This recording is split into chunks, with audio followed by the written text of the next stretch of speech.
Salut YouTube, ici Azré, fidèle au poste pour te faire part de mon analyse et donc de la review de l'arc des Johnnies sur To Be Hero X, les épisodes 17, 18 et 19. Évidemment, cette review va énormément spoiler tout ce qui s'est passé dans ces 3 derniers épisodes. Si tu ne les as pas vus, n'hésite pas à aller faire un tour sur Crunchyroll. C'est gratuit si tu fais un compte pendant 15 jours. Tu peux te mater pas mal d'épisodes. Après, tu devras moyenner finance, mais c'est pas grand chose. Donc, je vous ai dit, les épisodes 17, 18, 19, l'arc de Little Johnny et Big Johnny. Globalement, c'est un arc qui est plutôt triste, en vrai, où le héros va se retrouver, sans le savoir, embarqué avec la cause de ses tourments. C'est un petit peu ce qu'on a vu aussi dans l'arc précédent, qui était l'arc de Ghostblade. De fil en aiguille, les traumatismes vont remonter, et puis notre héros va confronter la source de ses douleurs et de ses malheurs. Jusqu'au climax, évidemment, tout cela, bien sûr, avec le concours des fidèles corporations, ces bandes de... Je vais pas donner d'insultes, mais je les pense très fort, qui sont toujours là pour faire des coups de Trafalgar, des sales coups tordus. C'est un arc qui est construit en un triptyque, donc 3 épisodes. Globalement, on a un premier épisode, centré évidemment sur Little Johnny, qui nous parle du passé du héros. On a un second épisode qui va ramener vers les événements qui devraient induire une certaine confrontation. Et puis un dernier épisode qui va nous balancer toutes ces révélations, les manipulations, les retournements de situation. J'ai été touché par cet arc. Au premier abord, j'aurais pu penser qu'en fait, pas du tout. Parce que Little Johnny et Big Johnny, donc les héros de cet arc-là, ne m'avaient pas vraiment atteint au départ. Et puis, quand on voit toutes les émotions que cet arc a proposées, en fait, ça a fait mouche. La relation entre Johnny et son père, Sheng, m'a parlé. Et puis, j'ai personnellement ressenti la perte de ce dernier. Et puis, si je devais faire un parallèle, puisqu'on est dans une histoire de super-héros, si on devait faire un parallèle avec la pop culture, en vrai, cet arc-là, vous n'avez pas ressenti une énorme vibe Marvel, et notamment le Marvel Cinematic Universe, le MCU, avec le film Captain America 3, Civil War. Là, honnêtement, la relation entre le Winter Soldier, le soldat de l'hiver, et Iron Man. Si vous avez vu ce film, si vous êtes fan de Marvel, vous savez ce qui se passe entre ces deux personnages, notamment dans Civil War. Ça devrait pas vous faire un petit tilt quand on compare avec l'épisode de To Be Hero X et puis la relation entre Johnny et Ghostblade, honnêtement. Donc moi, clairement, là, j'ai vu ça, j'ai dit, bon, voilà, c'est très très bien, allons-y. Donc, l'épisode 17, on démarre avec un easter egg, mais un easter egg à la Dragon Ball, je trouve, avec la capsule. Mais aussi, on a une grosse vibe Prometheus de la saga Alien. C'est évidemment le fameux vaisseau spatial qui s'est crashé. On démarre donc en 18 AC, donc After Commission. On a le père de Little Johnny, Sheng, qui découvre Big Johnny dans le vaisseau Alien. Et pendant ce temps, la maman de Johnny meurt de maladie. Donc déjà, boum, premier choc pour Johnny. C'est assez tendu, mais il a toujours son papa. On a pas mal d'humour, je trouve, dans ce début d'arc. Et puis on comprend pourquoi Johnny dit que son chat, là, Big Johnny, pourquoi il dit que c'est son fils. Parce que sa mère a dit, oui, les enfants viennent des étoiles, machin. Donc il a dit, attends, il s'est écrasé, donc c'est mon gamin. Allons-y. C'est de l'humour un peu con, je trouve, mais c'est de l'humour que j'apprécie. On découvre aussi le nouveau X de l'arc, c'est le héros Vortex, donc à l'époque 18 AC. Ça doit être peut-être le 6e, 7e, voire 8e Vortex, enfin 8e héros X. Personnage plutôt sympa au premier abord, des pouvoirs qui sont très cool. Et on découvre par la suite qu'en fait, le type, il est un peu farci du ciboulot, tu vois, il a pas toute sa tête. La mort de Sheng, le papa de Johnny, pour moi c'est clairement une tragédie.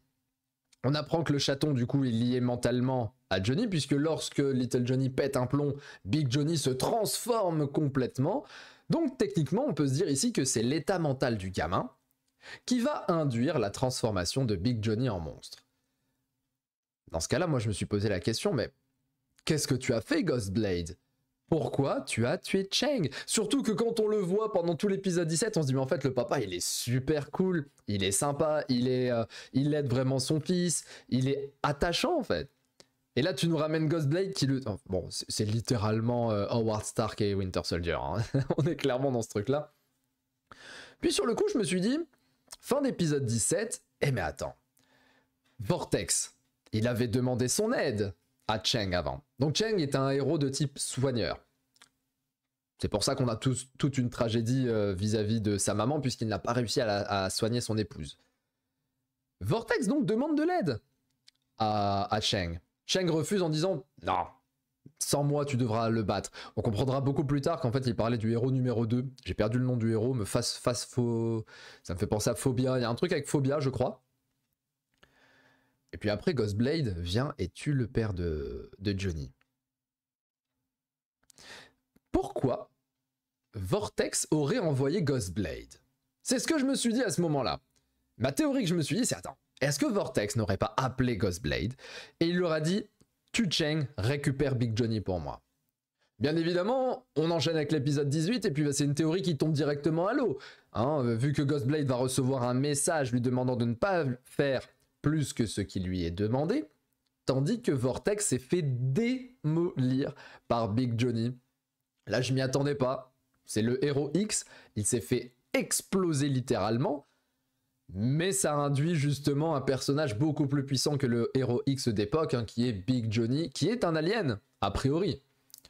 La popularité donc de Johnny va monter continuellement, tranquillement, on connaît le principe de la cote de confiance, et puis en fait il monte comme un petit nouveau qui arrive dans le YouTube Game, et qui va prendre une fame incroyable d'un seul coup, hein. On connaît tous les derniers exemples en date dans le YouTube FR, pour ceux qui vivent en France. Donc les gens vont lui conférer l'habilité de parler aux animaux. Il ne l'avait pas à la base, mais comme ils se sont dit tiens, il gère l'énorme monstre, etc., peut-être qu'il parle aux animaux, donc on va lui donner cette habilité-là. On rappelle aussi que normalement, Little Johnny a une habilité de contrôle mental. On l'a pas vraiment vu dans cet arc in fine, mais bon, il faut quand même se garder ça sous le coude. Du coup, on revient un peu presque dans le présent, avec les événements qui se passent en 35 AC, c'est-à-dire 17 ans plus tard. Ouais, 17. Et on apprend que le crash de l'avion, qui a révélé les pouvoirs de Lucky Xian, a aussi causé la mort de Vortex. Et ça, j'aime bien. Parce j'aime particulièrement le fait que tout ce qu'on a vu dans les arcs précédents, ça vient s'imbriquer, on a des intrications, et en fait, un événement est un événement méta. L'événement du crash de l'avion a eu des conséquences pour plusieurs héros et pas un ou deux. C'est vraiment 2, 3, 4, beaucoup de héros. Et donc ça, je trouve ça vraiment cool. La cote de peur, tiens. Nouvelle information, c'est qu'on nous dit, tiens, bon, à la base, on connaissait la cote de confiance. Là, on a l'idée de la cote de peur. Donc c'est quoi? Ça veut dire qu'il faut que les gens aient peur. Si les gens ont plus peur, les personnages qui utilisent la peur auraient de plus grands pouvoirs.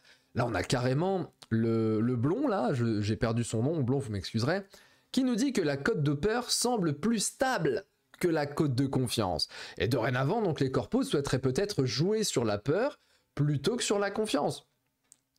Est-ce que finalement, les deux personnes que vous voyez, ce ne seraient pas les deux grands méchants de toute cette histoire? Parce qu'ils passent leur temps à monter les corpos les unes contre les autres, et puis ils jouent sur les découvertes autour de la peur. Honnêtement, c'est intriguant, donc épisode 18 plutôt bien, et puis on arrive à l'épisode 19. Et l'épisode 19, les gars, là, moi, je pensais qu'on était, bon, ok, on a avancé, on récapitule le passé du héros, les événements, on va arriver sur la tragédie, entre guillemets.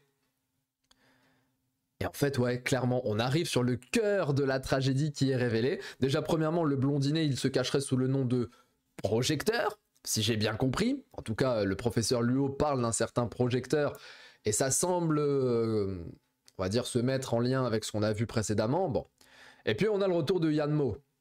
Yanmo, le gros gars qui a tué le pote du futur Electram, justement. Donc, on connaît ses prédispositions, lui, à manipuler et à tuer. On voit qu'il embobine Ghostblade en lui disant « Attends, Big Johnny, enfin cette énorme créature-là, c'est une création de Cheng, et tu ne l'as pas tué quand il le fallait. En fait, c'est ta seule mission où tu as failli. Pourquoi? Parce qu'à l'époque, Chen a dit « Laisse mon fils tranquille, laisse-le vivre. » Et Ghostblade, il a dit « Bon, je devais te tuer toi, je m'arrête là. » Et finalement, ça se retourne contre lui, puisqu'il a une nouvelle mission où il doit tuer Little Johnny, et il doit tuer Big Johnny. Donc ça, je trouve ça vraiment cool, puisqu'on est clairement dans la phase du Baron Zemo dans Civil War, qui essaye de contrôler mentalement le Winter Soldier vis-à-vis de Iron Man. On connaît toute l'histoire, ce qui a amené à un combat vraiment fabuleux. D'un côté, je trouve que ça fait un peu... On a pompé sur Marvel. Mais de l'autre, il faut pas oublier que To Be Hero X est une histoire de super-héros. Donc forcément, les aventures qu'on va voir rappellent celles des héros de comics, tout comme The Boys. Hein, vous prenez les Marvel, les DC et The Boys, vous mélangez tout ça avec une sauce un petit peu chinoise, entre guillemets, et là vous avez TBHX, avec des codes de confiance, popularité, la peur et tout. Donc en vrai, c'est excellent, c'est excellent. Et puis... rien ne m'aurait laissé imaginer que l'on verrait Electram ici, messieurs. Le retour, j'ai brisé mon crâne, moi, à ce moment-là. Je me suis dit, mais qu'est-ce qu'il fout là? Que fait Electram? En plus, si je ne dis pas de bêtises, c'est l'ancien Electram. C'est pas le nouveau, celui de son arc, parce qu'on est en 35 AC. Je ne suis pas allé revoir ma review d'Electram, donc je ne peux pas vous dire si c'est le nouveau ou l'ancien. J'aurais tendance à miser sur l'ancien par rapport au design de l'armure, mais j'ai un léger doute quand même, donc n'hésitez pas en commentaire à me dire si c'est l'ancien ou le vrai. Du coup, on apprend que Electram souhaite utiliser la mission pour éliminer Ghostblade, pour ne plus l'avoir en concurrent lors du prochain tournoi To Be Hero X. Mais c'est trop bien en fait, parce qu'on a des implications de scénario qui sont complètement folles. Yanmo, il dit, bon, je pense que Ghostblade a réussi à comprendre pourquoi je l'avais embobiné. Et Electram à côté dit, non mais t'inquiète, je vais m'en occuper, ça va le faire. Et en plus de ça, ça sera un concurrent en moins. C'est top, c'est top. La vibe est géniale. L'état de flow dans lequel on est quand on regarde cet épisode, je trouve que on est oh, oh, oh. Et puis pour enchaîner sur ça, nice, mesdames et messieurs. Qu'est-ce qu'il fout là? Le héros Nice. Le vrai, puisqu'on est en 35 AC. On n'est pas en 40-41 à l'époque avec Lin Lin. Ça n'est pas Lin Lin. C'est le véritable héros Nice. Mais il cherche à tuer tout le monde en plus. Là, je vous avoue que mon crâne, il s'était brisé. Il y avait une fêlure quand j'ai vu Electram. Mais là, j'ai vu Nice débarquer déjà en plus avec sa tête de gangster. Et il dit, oh, je vais tous vous tuer, tranquille. Ma tête a explosé. Et franchement, heureusement que Loli débarque à ce moment-là. C'est peut-être la seule fois que j'ai été content de voir Loli arriver. On va donc avoir un duel Loli versus Nice, le vrai, donc avec toutes ses vraies capacités que l'on connaît. Et de l'autre côté, un duel Ghostblade Electram. D'ailleurs, il avait déjà commencé dans cet épisode 19 et il est complètement fou. Le fight est complètement fou. Tu sens que Electram, il est pas là pour rigoler. Et il est fort. J'ai senti que Ghostblade était vachement en difficulté. D'ailleurs, il a eu besoin de l'aide de Little Johnny avec notamment sa hache à un moment donné pour réussir à s'en sortir. Mais c'est très très très compliqué là pour Ghostblade. Est-ce qu'il va mourir? Je ne sais pas. Je sais pas en fait. On sait juste que Queen et Lucky Xian vont arriver. On sait que Big Johnny va se transformer puisque ça va être un énorme climax qui va arriver là. Voilà, je suis sous le choc. J'ai vu Nice. C'est mon héros préféré, Nice, dans l'histoire, hein, notamment Nice, Lin Lin, les implications, etc. Qu'est-ce qu'il fout là? What? Je suis choqué. Donc peut-être qu'on va avoir un team-up Nice, Electram. Ou alors les deux fights vont se passer en parallèle. En vrai, j'aimerais pas. Ce serait cool. Loli Nice et puis de l'autre côté Ghostblade, Electram. Mais à un moment donné, il faut que ça se rassemble. On est obligé. On est dans un climax à la Avengers en fait. Je veux que ça se rassemble. Le pire, c'est que comme on est dans le passé, bah, tu sais que Nice et Electram vont survivre puisque tu sais que Nice va se... Hein? Premier épisode de To Be Hero X. Et ça arrive beaucoup plus tard. Et tu sais que Electram va perdre contre le futur Electram. Donc, pour moi, tu sais très bien que dans le fight que l'on voit là, que l'on va voir au prochain épisode, les deux ne vont pas perdre. Mais que va-t-il se passer? Ma petite idée, ici, c'est de me dire que Big Johnny va... On le sait, il va se transformer. Donc s'il se transforme, le Big Boy, ça veut dire qu'on va peut-être avoir un arrêt des combats. Et je verrais bien un arrêt des combats où Nice est supérieur à Loli et potentiellement Electram est supérieur à Ghostblade et ils vont devoir team up. Parce que la bête, le Big Johnny, est beaucoup plus fort que les anciens X. Donc potentiellement, si on n'a pas une courbe d'évolution de puissance des X, même si on connaît que le X actuel est complètement overpété, à mon sens, Big Johnny va être tellement puissant, tellement difficile à vaincre qu'ils vont devoir tous team up. Et notamment avec Queen qui va arriver et Lucian qui vont arriver. On va avoir Electram, Nice, Ghostblade, Little Johnny, Loli, Lucian et Queen contre Big Johnny. C'est les Avengers, les gars. là, on a les Avengers, là. C'est trop bien, en fait. Là, moi, j'ai les frissons, là. Je suis pas bien, là. J'ai regardé la fin de l'épisode 19, je suis mais quoi? Mais c'est fou. Je me répète, là, c'est fou. Et qu'est-ce qu'il y a d'autre dans ce vaisseau? On a vu des capsules, un peu à la Alien Prometheus. Il devrait donc y avoir des êtres vivants qui sont sortis. Est-ce qu'on n'aurait pas des êtres extraterrestres qui auraient intégré la population et qui se cachent? Ce serait pas exceptionnel de découvrir ça? Peut-être que pas du tout. En conclusion donc, c'était un arc génial. Moi je me suis régalé. Alors qu'à mes yeux, les Johnnies, j'en avais strictement rien à faire. Hein. C'était les héros pour moi les moins attrayants, les plus insignifiants. C'était hey, miaou miaou miaou. Bon, voilà, tu me mets Ghostblade, tu me mets Electram, tu me mets Nice, tu me mets Little Johnny, tu dis bon. Et finalement, pour moi, c'est l'un des meilleurs arcs. Je vais pas dire le meilleur, mais j'ai enchaîné les 3 épisodes et le 19 a tout retourné. Encore une fois, hein, ils sont très forts. Le climax de l'arc est toujours exceptionnel. On est passé de l'humour à la tristesse en passant par le choc. Personnellement, j'ai été transporté par de multiples émotions en regardant ces 3 épisodes. Je lui ai donc mis la note de 9 sur 10. Ça mérite pas en dessous. C'est pas encore un 10, parce que pour moi un 10, ça va être le climax peut-être de l'épisode suivant. Il faut que ce soit les Avengers qui se rejoignent tous là. Mais 9 sur 10, c'était exceptionnel. J'ai vraiment aimé. J'espère que vous avez apprécié cette review. Prochaine review TBHX, ça va arriver très vite. On n'aura qu'un seul épisode. Je pense que ce sera le climax. En tout cas, la liste ne semble donner aucun indice sur cet épisode. Le seul lot de consolation, c'est qu'il sort au moment où vous allez très certainement regarder cette review, hein, puisque je la tourne, on est le dimanche 17 août, et l'épisode va sortir, c'est l'épisode 20, doit sortir le dimanche 17 août.